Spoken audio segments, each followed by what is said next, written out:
Excella Education Study in USA assured scholarship. Contact 9881 hi hello నమస్తే, welcome to I dreams. నేను మీ Madhuri. Lovers day వచ్చేసింది. Feb 14th అంటే యువతి యువకులు ప్రపోజింగ్స్ చేసుకోవడానికి, జాలీగా గడపడానికి, అలాగే కొంతమంది బ్రేకప్స్ కి కూడా వెయిట్ చేస్తూ ఉంటారు. మరి ఈ February 14th రోజు ప్యాచప్ అవటానికి కానీ, బ్రేకప్ అవటానికి కానీ మెయిన్ రీజన్స్ ఏంటి? అసలు ఎవరి వల్ల ఈ గొడవలు అనేవి ఎక్కువగా వస్తున్నాయి? ఏం జరుగుతోంది?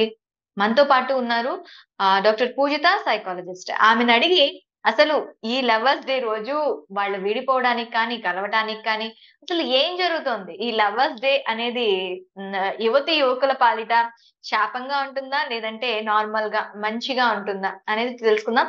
హాయ్ పూజిత గారు. నమస్తే అండి. ఎలా ఉన్నారు? Yeah, I'm good. పూజిత గారు, చెప్పండి.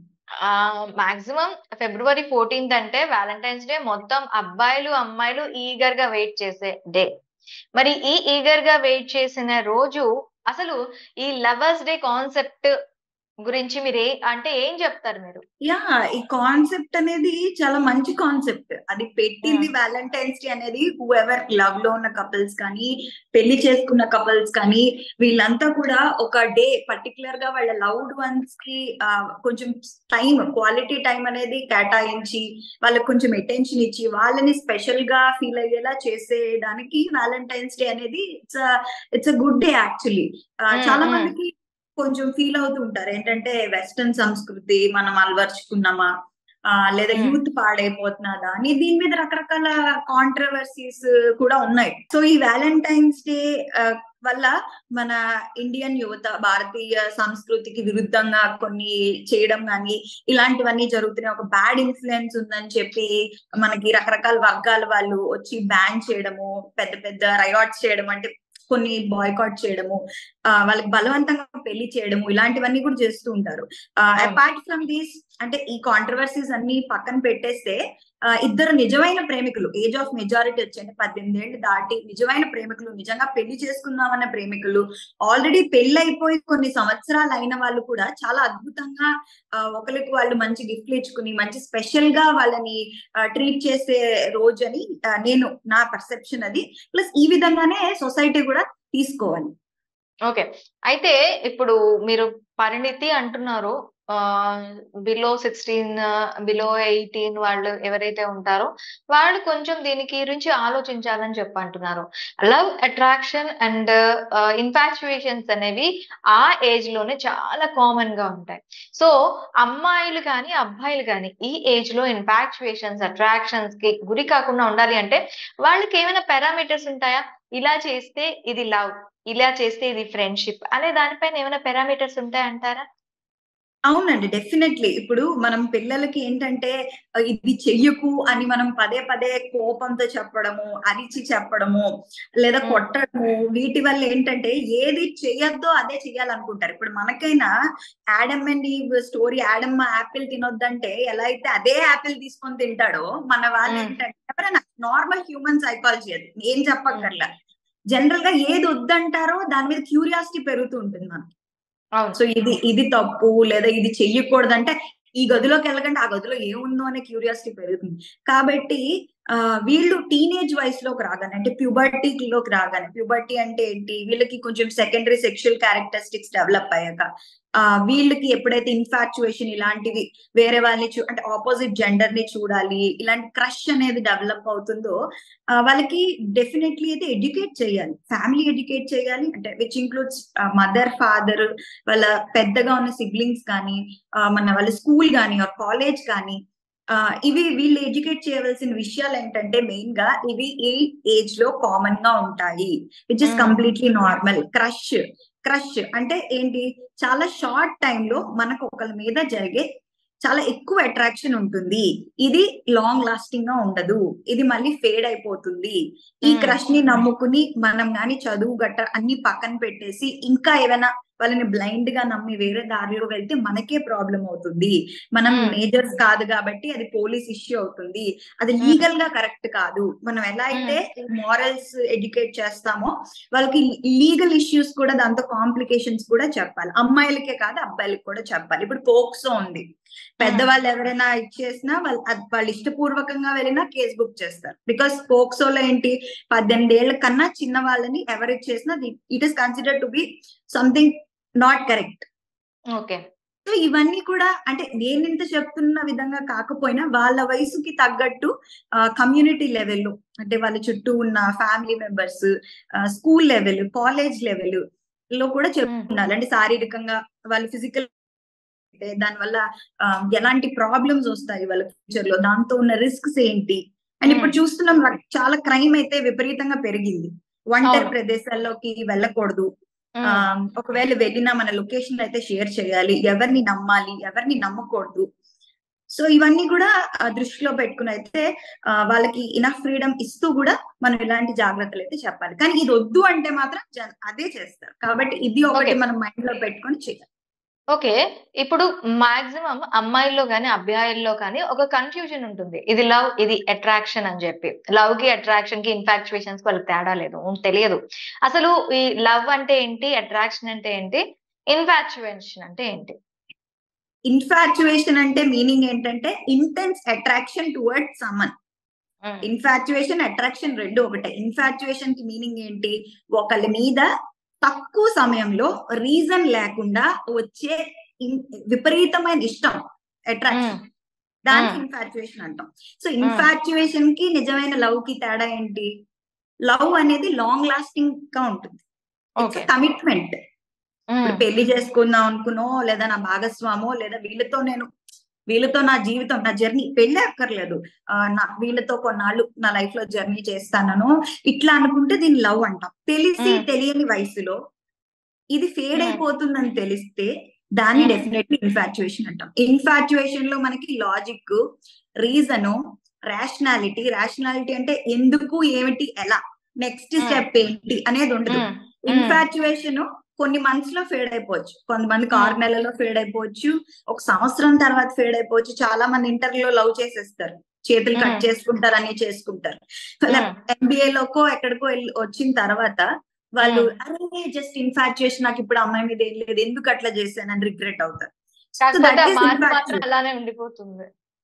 ఎగ్జాక్ట్. సో అది ఇన్ఫాక్చుయేషన్. లవ్ అంటే ఓకే మా టేస్ట్లు కలిసాయి, ఇప్పుడు మా టేస్ట్లు కలిసాయి, మా లైఫ్ స్టైల్ కలిసింది, మన ఆలోచనలు కలిసాయి, మనం కలిసి మన ఫ్యామిలీస్ కలిసాయి. సో ఇలాంటి ఒక ముందు చూపు అంటారు చూసారా, ఒక ముందు చూపు, ఒక దృక్పథంతో వేవ్ లెంత్ తో ఉన్నది, లాంగ్ టర్మ్ లో ఉన్నది లవ్. అంటే మీరేంటి, ఈక్వేషన్స్ తో కూడిన ఒక బాండింగ్, ఒక పాజిటివ్ బాండింగ్ ని లవ్ అంటున్నారా? ఇలా అంటే తన టేస్ట్లు నచ్చాయి, లేదు అంటే తన ప్రోగ్రామింగ్ నచ్చింది, లేదు అంటే తను మనతో చాలా వరకు మనం ఏం తింటారో అవి వాళ్ళ ఇంట్లోని ఏవైతే ఉంటాయో అలవాట్లు, తనతో ఉండే అలవాట్లు, ఇవన్నీ షేరింగ్ లో ఆ ఈక్వేషన్స్ ఏవైతే ఉంటాయో ఇవన్నీ కలిసి ముందడుగు వేసి ఒక జర్నీ చేయటం లవ్ అంటారా? అంటే మీరు చాలా చిన్న విషయాలు, అంటే తినే టేస్ట్లు ఇవన్నీ చిన్నవి, ఇంకా మెచ్యూర్డ్ గా అంటే లైక్ వాట్ నువ్వు లైఫ్ లో ఎలా ఉన్నావు అనుకుంటున్నావు, నువ్వు జాబ్ చేస్తావా లేదా, నువ్వు ఎలాంటి, ఇవి చిన్న చిన్న విషయాలే కానీ they play a major role. నువ్వు ఎలాంటి డ్రెస్సింగ్ ఇష్టం, నేను ఎలా ఉంటే ఇష్టం, మనం కలిసి ఒకే ఇంట్లో ఉండాలా లేదా మనం ఫ్యామిలీతో కలిసి ఉండాలా. సో లవ్ అనేది కొంచెం మంచి చెడు తెలిసి ముందుకెళ్ళగలము, అది లాంగ్ రన్ లో ఉంటుంది అనుకునేది లవ్. ఇప్పుడు ఏదో 6th స్టాండర్డ్ లోనో 10th స్టాండర్డ్ లోనో లవ్ అనేసి వాళ్ళు వెళ్ళిపోయిన తర్వాత అక్కడ ఈ అమ్మాయి కానీ ఒక రిచ్ హౌస్ నుంచి వచ్చి ఆ అబ్బాయి తక్కువ, అప్పుడు బానే ఉంటుంది లవ్ లో ప్రాక్టికల్లీ స్పీకింగ్. తర్వాత ఈ అమ్మాయికి రిగ్రెట్ అనిపించవచ్చు కదా, నేను ఇంత సాక్రిఫైస్ చేశాను. సో ఇలాంటి డిఫరెన్సెస్ అనేవి ముందు వీళ్ళు చూసుకోవాలి. మనం పిల్లలకి ఇదే చెప్పాలి, అరే బాబు ఇప్పుడు బానే ఉంటుంది, నువ్వు ప్రాక్టికాలిటీ కూడా లైఫ్ లో ఆలోచించాలి అనేది మనం డెఫినెట్లీ నేర్పించాలి. అంటే లవ్ మనకి తిండి పెట్టదు, అంటే ఇలా కాదు, లవ్ అనేది కొంతకాలమే బాగుంటుంది, కానీ ప్రాక్టికల్ గా మన జీవితం గురించి కూడా ఆలోచించాలి అనేది డెఫినెట్లీ చెప్పాలి. ఎందుకంటే బతకాలంటే, మన సర్వైవ్ అవ్వాలంటే డబ్బులు ఉండాలి, ఒక లైఫ్ స్టైల్ ఉండాలి, డిసిప్లిన్ ఉండాలి. ఇప్పుడు డిసిప్లిన్ లేకుండా పార్ట్నర్ ఎలా చూసుకుంటారు, తనకు తాను ఒక డిసిప్లిన్ ఉండాలి. సో ఇవన్నీ కూడా వాళ్ళకి ఎడ్యుకేట్ చేస్తే బాబు ఇది లవ్, జస్ట్ మనం మనకి ఇప్పుడు ఉన్న దాంతో ఎక్కడికో వెళ్ళిపోతే ఎన్నాళ్ళు బతుకుతారు, they have to think about the future. ఇది లవ్, ఇది ఇన్ఫాచ్యుయేషన్ అని. ఓకే, ఇప్పుడు ఒక అబ్బాయి కానీ అమ్మాయి కానీ ప్రపోజ్ చేయాలి అంటే ఏ డైమెన్షన్స్ చూసుకోవాలంటారు? ఇట్ డిపెండ్స్ అండి, ఏజ్ ఫ్యాక్టర్స్ బట్టి. ఇప్పుడు టీనేజ్ దాటిపోయి 18+ ఉన్నారు అనుకోండి, రకరకాల డైమెన్షన్స్ ఉంటాయి వాళ్ళ ఫ్యామిలీ పరంగా ఏంటి. అసలు ఫస్ట్ ఆఫ్ ఆల్ వీళ్ళందరికీ తెలియాల్సింది ఏంటంటే, సరదాగా డేట్ చేస్తున్నావా, సీరియస్ గా డేట్ చేస్తున్నావా అనేది ఒక క్లారిటీ అయితే ఉండాలి. చాలా మంది లవ్ అనే పేరుతో మిగతా పనులన్నీ చేసేసి దాన్ని లవ్ అని. సో ఒక క్లారిటీ అయితే ఉండాలి. ఎస్పెషల్లీ ఇప్పుడున్న జనరేషన్ లో they should have a clarity whether they want a long lasting marriage relationship etc or they want a short term temporary fun. అది క్లియర్ గా తెలిసిన తర్వాత వాళ్ళ అభిప్రాయం పక్క వాళ్ళకి చెప్పాక, వాళ్ళు వీళ్ళు ఒకే సేమ్ వేవ్ లెంత్ లో ఉంటే, మైండ్ సెట్ వేవ్ లెంత్ లో, అప్పుడు కొన్నాళ్ళు వాళ్ళతో జర్నీ చేశారు. జర్నీ అంటే ఒక 6 నెలలో 7 నెలల్లో నీ రుచులేంటి నా రుచులేంటి ఇలా కొన్ని అట్లీస్ట్ కొన్ని. అంటే కోపంతో జెలసీతో ఇప్పుడు చూస్తున్నామా చాలా హత్యలు, అమ్మాయి వేరే అబ్బాయితో మాట్లాడిందని, అబ్బాయి వేరే అమ్మాయితో మాట్లాడారని ఇట్లా చంపేసుకోవడము కొట్టేసుకోవడం అలా కాకుండా మనం మెచ్యూర్డ్ గా సామరస్యంగా వీళ్ళు ఇద్దరు 2 పార్టీలు మనం ఎలాగా కూర్చుని కాన్ఫ్లిక్ట్ రిజాల్వ్ చేసుకున్నాము అనే ఒక మెచ్యూరిటీ వచ్చాకే వాళ్ళతో సీరియస్ లవ్ ఆర్ కమిట్మెంట్ లోకి ఎంటర్ అవ్వాలి. ఓకే, ఇదంతా బానే ఉంటుంది. కమిట్మెంట్ వచ్చారు, ఇద్దరు బానే ఉన్నారు. కొన్ని రోజులు అయిన తర్వాత వీళ్ళ మధ్యలోనే కొన్ని క్లాషెస్ వస్తూ ఉంటాయి. ఆ టైంలో ఏంటంటే ఇంకా బ్రేకప్స్, ఇప్పుడు మీరు అన్నట్టు బ్రేకప్లు కానీ లేకపోతే పీకప్ కోసేటారు కానీ ఇలాంటివన్నీ చేస్తూ ఉంటారు. సో దీని నుంచి బయటపడాలి అంటే ఇటు అమ్మాయిల్లోనే ఎలా ఉందో అబ్బాయిల్లో కూడా ఈ రుగ్మత అనేది చాలా కామన్ గా చూస్తున్నాం మనం. సో ఇలాంటి యాటిట్యూడ్ ని కంట్రోల్ చేసుకోవాలి అన్నా, ఇది కంట్రోల్ కావాలి, అవతల పార్ట్నర్ లో ఇది ఉన్నది అని ముందు తెలిసినా ఎలాంటి జాగ్రత్తలు తీసుకోవాలంటారు? ఇప్పుడు మనం చెప్తాం రకరకాలుగా, ఇలా చేయకూడదు ఇలా ఉండకూడదు అని ఎన్ని చెప్పినా సరే at the end of the day ఇవన్నీ మనం చెప్పినవన్నీ ఒప్పేసుకుని తర్వాత వాళ్ళ రియల్ కలర్స్ చూపించి, కొంతమంది ఉంటారు మనం ఏం చెప్పినా వాళ్ళకి ఎక్కదు, వాళ్ళ మైండ్ సెట్ వాళ్ళు కావాలనుకుంటారు. ఎగ్జాంపుల్ సైకోపాత్స్, సోషియోపాత్స్, నార్సిసిస్టిక్ పర్సనాలిటీ ఉన్న వాళ్ళు, వీళ్ళు ఏంటంటే ఆ టైంలో బాగానే ఉంటారు, తర్వాత లీడ్ చేస్తూ ఉంటారు.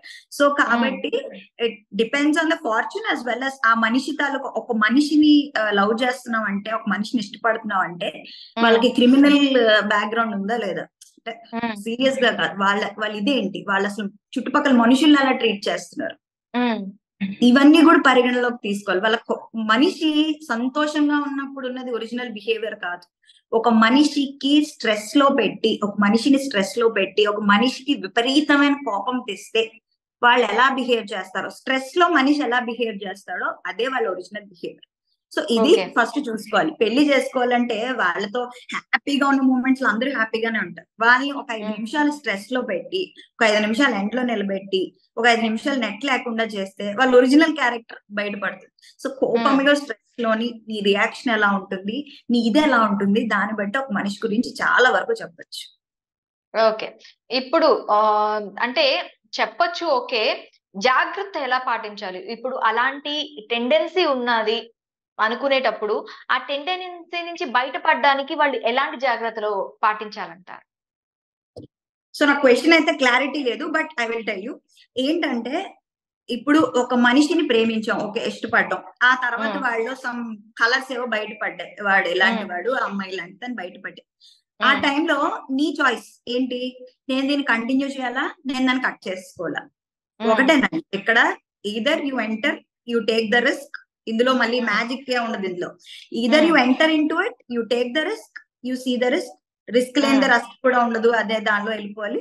లేదంటే ఓకే, ఇలాంటి వాడితో మనకెందుకు, ఇలాంటి దాంతో మనకెందుకని వెనక్కి వచ్చేయాలి. మూడోది ఏంటంటే సామరస్యంగా కూర్చొని కాన్ఫ్లిక్ట్ రిజాల్వ్ చేసుకో. ఈ 3 లేకపోతే ఇంకొక ఆప్షన్ లేదంటారు. Basically they have to educate themselves. అంటే చిన్న ఇష్యూస్ వస్తే, అంటే ఇప్పుడు ఒక ఇంట్లో ఉన్న సిబ్లింగ్స్ కి, అంటే ఒక అక్క చెల్లి అన్న తమ్ముడికి చిన్న డిఫరెన్సెస్ ఉన్నప్పుడు నువ్వు ఎవరి దగ్గర పుట్టావు, వేరే Hmm. లైఫ్ స్టైల్లో పెరిగావు, నీకును నీకు వచ్చే పార్ట్నర్ కి అన్ని కలిసిపోతాయి అనుకునే ఒక మిత్ అయితే ఉండకూడదు. ఇదైతే ఉండకూడదు. 100% డిఫరెన్సెస్ వస్తాయి, అందరికీ Hmm. వస్తాయి. కాబట్టి డిఫరెన్సెస్ వస్తాయని యాక్సెప్ట్ చేసి చిన్న చిన్న డిఫరెన్సెస్, నువ్వు కొంచెం కాంప్రమైజ్ అవ్వు, నేను కొంచెం కాంప్రమైజ్ అవుతాను. అలా కాకుండా అన్హెల్దీ టాక్సిక్ ట్రేట్స్ అంటాం సైకాలజీలో. అన్హెల్దీ టాక్సిక్ ట్రేట్స్ ఉంటే డెఫినెట్లీ దాన్ని గమనించుకోవాలి. అందులో చాలా ఉంటాయి, రెడ్ ఫ్లాగ్స్ అంటాం. దానిలో silent treatment, gas lighting, love bombing, ఇట్లా రకరకాలు. అది చెప్తే ఇంకా మనకి చాలా టైం పట్టేస్తుంది. సో ఇవన్నీ కూడా ఎలాంటి పర్సనాలిటీ, పారానాయిడ్ పర్సనాలిటీ. ఆ పారానాయిడ్ అంటే అందరినీ అనుమానిస్తూ ఉంటారు, వాళ్ళ బేసిక్ పర్సనాలిటీయే వాళ్ళు పారానాయిడ్ గా ఉంటారు. సో ఇది ఒక వైడ్ కాన్సెప్ట్ అనమాట. సో రేపు February 14th మరి ఇలా లవ్ అనే దానితోని ముందుకు వెళ్తాము అనుకున్న వాళ్ళకి మీరు ఇచ్చే సూచనలు ఏంటి? లైఫ్ అనేది చాలా చిన్నది, ఎంజాయ్ చేయండి హ్యాపీగా. సో ఈ love or what ever relationship మీకు ఆనందం, మీకు మీ హార్ట్ కి మీ మనసుకి ఆనందం ఇచ్చేటట్టే ఉంచుకోండి. ఏదైనా అది పెయిన్ ఇస్తుంది, తట్టుకోలేనంత పెయిన్ ఇస్తుంది నా మనసుకి, దాని వల్ల నన్ను నేనే హార్మ్ చేసుకుంటున్నాను అనే ఫీలింగ్ మీకు వస్తే, అది సీరియస్ అయితే ఒక ప్రొఫెషనల్ గానీ, మీకు సంబంధించిన మీ మెంటర్ గానీ, మీ బెస్ట్ ఫ్రెండ్ వద్దు, మెంటర్ గానీ అడగండి. అది కాదు, ఇది కరెక్ట్ కాదు అని చెప్తే ఇమీడియట్ గా బయటకు వచ్చేసి. ఎందుకంటే యంగ్ గా ఉన్న వాళ్ళకి నేను ఇస్తున్న సలహా, ఇప్పుడు 25 దాటిపోయిన వాళ్ళకి నేను ఎలాంటి సలహా ఇవ్వట్లేదు. Because it is subjective again. నేను ఇచ్చేది ఎవరికంటే 18 నుంచి 26 మధ్యలో ఉన్న వాళ్ళు, వీళ్ళు గ్రూప్ హై టెండెన్సీ ఉన్న గ్రూప్ 17 to 25.